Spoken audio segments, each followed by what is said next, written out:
My fiance worked at the same firm as me. I'm a 3L and just accepted an offer at a major firm in a very small market. The officer has fewer than 50 attorneys. My offer is for a litigation team, which only about 50 people, and I hire about one entry-level associate every year. My fiance is a year behind me in law school, so she's a 2. She's trying to get a job in the same city as me, which is, again, a very small market. She also wants a big law litigation spot, which leaves very few options.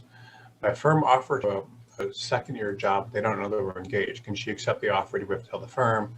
If so, do we have to tell the firm? How should we have the conversation? I would let her get an offer. Oh, did she get an offer? Oh, she has a 2L job. I wouldn't let anybody know about that during the summer if it was me. You certainly can. And that's interesting. So you guys will be working fairly close together, it sounds. But actually you won't, because you're taking the bar this summer. I wouldn't make a big deal out of it. I understand the challenge there, because you guys are both 2Ls. You're both trying to work in a smaller city where there's not a lot of litigation opening. It's actually a weird coincidence, but I wouldn't make them aware of that at the moment. One thing I will say is that law firms, that does make law firms uncomfortable. And the reason is because you're getting trained, like you will do things wrong and she will do things wrong. So the law firms, and one of you may want to quit, or the other, if one of you goes bad in their eyes, then both of you will go bad. So that makes them nervous. And so that's something that I just would be careful about at this point. I'm not saying if it comes up, you certainly should bring it up to them, but for her sake, I don't know that you want to bring it up, and you may decide to go somewhere else later. But yeah, that's a big problem when two people are working together, especially if your relationship goes bad,